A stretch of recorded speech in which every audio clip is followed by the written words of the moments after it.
గురువుగారు, తొలి ఏకాదశి వస్తుంది కాబట్టి అసలు తొలి ఏకాదశి యొక్క విశిష్టత చెప్తారా మాకు? అంటే ఇప్పుడు వచ్చేటువంటి ఏకాదశి తొలి ఏకాదశి నిజంగా ఇక్కడ చాతుర్మాస దీక్షతో చేసేటువంటి ఒక ఏకాదశి. అంటే స్వామివారిని ఒక రకంగా శయన ఏకాదశి అంటారు. తొలి ఏకాదశి శయన ఏకాదశి, మనకి వైకుంఠ ఏకాదశి అయినా కళ్ళు తెరిచే ఏకాదశి. ఈ 4 మాసాలు అయినా చాలా యోగంలో ఉంటాడు. అంటే యోగత్వాన్ని పొందుకుంటే ధ్యానముద్రలో ఉంటాడు. అందరూ అంటారా మీ దేవుడు నిద్రపోతాడా? నిద్రపోతే ఇంకేం చూస్తారు, ఆయన ఏం పరిపాలన చేస్తాడు? ఇప్పుడు ఆయన యోగ నిద్రలో ఉంటాడు. ఆయన యోగ నిద్ర వేరు, నిజమైన నిద్ర వేరు. ఆయన నిద్రపోతే కాలమంతా ఆగిపోతుంది. యోగ నిద్రలో ఉంటాడు. అంటే తనని తానే మళ్ళీ రిప్యూరిఫై చేసుకునే అవకాశం. అదేంటి మా దేవుడు రిప్యూరిఫై చేసుకుంటాడంటే, మనం చేసినటువంటి పెంట అంతా కూడా నువ్వు ఆ పాపం చేసి ఈ పాపం చేసి ఆయన కాళ్ళు పెట్టుకుని దండం పెట్టి ఆయన పూజలు చేసి నీ పాపం దానికి అంటగట్లే. దానికి ఆయన కొద్దిగా ప్యూరిఫై అవ్వడానికి టైం తీసుకుంటాడు. మనకు మాత్రం 4 months అది, ఆయనకు ఒక క్షణం అది. ఆయనకు ఒక క్షణంలో క్షణం అది. కాబట్టి ఆయన ఒకసారి కనురెప్ప వాలుస్తాడు అంతే. దానిని శయన ఏకాదశి అని, తొలి ఏకాదశి అని. అక్కడి నుంచే మనకి పండగలు పబ్బాలన్నీ కూడా మనకి అంటే ఈ తొలి ఏకాదశి స్టార్ట్ అవుతాయి మనకి. అంటే ఆషాఢ మాసంలో వచ్చేటువంటి శుక్లపక్ష ఏకాదశిని తొలి ఏకాదశి అంటారు. అద్భుతమైనటువంటి యోగాన్ని, అనుకూలతని, ఆనందాన్ని, సుఖాన్ని, సంతోషాన్ని కలిగించేటువంటి ముఖ్యమైన పండుగల్లోకి వెళ్ళడానికి, సమస్తమైనటువంటి పంటల వృద్ధి కొరకు మనం మొన్న ఒక ఎపిసోడ్ చెప్పుకున్నాం వారాహి నవరాత్రుల గురించి. అసలు వారాహి నవరాత్రుల విశేషం అంటే ఏమిటంటే, అమ్మవారు ఈ భూమికి సంబంధించిన అమ్మవారు.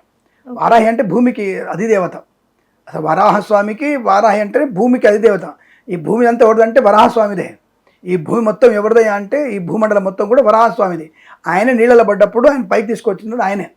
కాబట్టి ఈ వరాహస్వామి, ఈ వారాహిదే ఈ భూమి. కాబట్టి ఈ మనకి ఈ తోటలు, ఈ యొక్క పంటలు, వీటన్నిటికి అధిదేవతగా వారాహి చెప్పారు.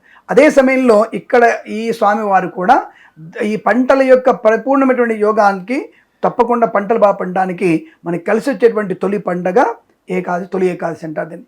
ఇక్కడి నుంచి భూమిలో వచ్చేటువంటి ప్రతి పదార్థాన్ని భగవంతుడికి సమర్పణ చేయడానికి వినియోగించబడుతుంది. భూపూజ చేయడానికి, భూమి దేవతను అనుగ్రహించడానికి, పెళ్లికి, పేరెంటానికి, ప్రతి ఒక్క పండగలకి పబ్బాలకి అనుకూలవంత యోగం. అలాగే ఉత్తర దక్షిణాయన మధ్య సంధి అంటారు దీన్ని. ఉత్తరాయణము దక్షిణాయన మధ్యలో సంధికాలం ఉంటుంది దీన్ని. ఈ సంధికాలంలో వచ్చేటువంటి అనేక రోగాల రొప్పుల నుంచి కూడా బయటపడడానికి ఈ ఏకాదశి కనుక మనం ఉపవాసము చేస్తే, నక్తముగా ఉంటే, సమస్యటువంటి శరీరంలో అనారోగ్యం నుంచి బయటపడి సంపూర్ణ ఆరోగ్య తత్వాన్ని పొందుకుంటాం. దట్ ఈస్ ద రీజన్ ఈరోజు నక్తముగా ఉండడం. అంటే రాబోయేటువంటి కాలానికి సరిపడేటువంటి శరీరాన్ని మనం ముందు తీసుకెళ్లే ప్రయత్నమే తొలి ఏకాదశి. రాబోయేటువంటి పదార్థాలు అంటే రాబోయేటువంటి సమయంలో వచ్చేటువంటి పదార్థాలు, వర్షాకాలం కదా, ఆ వర్షాలు పండే పంటలు కొంత బ్యాక్టీరియా ఉంటాయి. కాబట్టి అటువంటి పదార్థాలని మనం ఎలా భోజనం చేయాలి, ఎలా తినాలని, భగవంతుడికి ఏం పెట్టాలి అనేటువంటి విషయాన్ని తెలుసుకోవడానికే, ఈ వాతావరణం వచ్చే మార్పును తెలుసుకునే ప్రయత్నంలోనే శరీరాన్ని మనకు తట్టుకునేటువంటి శక్తిని ఇవ్వడం కోసమే ఈరోజు నక్తముగా ఉండాలి. ద్వాదశి రోజు మనం పారణ చేయాలి, 10 మందికి అన్నదానం చేయాలి, కొత్త పంట గురించి మనం ధ్యానం చేయాలి. ఇలాంటివన్నీ కొత్త వర్షానికి, చెరువు నిండడానికి చెరువుల్లోకి మనకి ఏదైనా దీపాలు వెలిగించి దీపాలు పెట్టాలి. ఇవన్నీ కూడా ఏకాదశిలో జరిగేటువంటి శుభమైనటువంటి సంఘటనలు అని గుర్తుపెట్టుకోవచ్చు మనం. అంటే ఎటువంటి పూజలు చేయాలి స్వామి అంటే, శ్రీమన్నారాయణుడికి అభిషేక ప్రియుడు. ఆయన కూడా అభిషేక ప్రియుడే. కాకపోతే నీళ్ళతో కాకుండా పంచామృతంతో అభిషేకం చేయాలి ఆయన్ని. అభిషేకం చేసి శివుడికి ఏమో ప్రదోషకాలంలో పూజ, విష్ణుమూర్తికి ప్రాతకాల పూజ. అంటే బ్రాహ్మీ ముహూర్తంలో చేయాలి. అంటే 3:40 నుంచి 6 గంటల మధ్యలో పూజ అయిపోవాలి. ఆ సమయంలో ఆయన పూజించాలి మనం. పంచామృత అభిషేకాలు, తులసి దళాలతో నర్చన చేయడం, స్వామివారికి సన్నటి సన్నజాజి పూలతో మాల తయారు చేసి వేయడం, తులసి మాల వేయడం స్వామివారికి. అలాంటివన్నీ కూడా స్వామి పూజించి విష్ణు అష్టోత్తరం కానీ, విష్ణు సహస్రనామపారాయణం చేసి అద్భుతమైనటువంటి స్వామి విగ్రహాన్ని పొందుకోవచ్చు. ఈ రోజున తప్పనిసరిగా ఎవరైతే స్వామివారికి తెల్లమైనటువంటి వస్త్రాలు ఆయనకి ధరింపజేస్తారో, తెల్ల వస్త్రాలు స్వామివారికి కానుకగా ఇస్తారో, వారికి అనుకున్నటువంటి పనులు చాలా బలంగా జరిగే అవకాశం ఖచ్చితంగా ఉంటుందని చెప్పవచ్చు. పంటలకి, పొలాలకి వెళ్తున్నటువంటి వ్యక్తులందరూ కూడా ఈరోజు శ్రీమన్నారాయణ తలుచుకొని, శ్రీమన్నారాయణ నమో భగవతే వాసుదేవాయ ఆయన స్మరణ చేసుకుంటూ వెళితే మీ పొలం వృద్ధి పొందుకుంటుంది.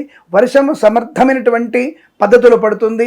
సుసంపన్నమైన పంటలు పండుతాయి. అనుకూలమైనటువంటి ఆనంద యోగం పొందడానికి అవకాశాలు ఖచ్చితంగా ఉంటాయని చెప్పవచ్చు.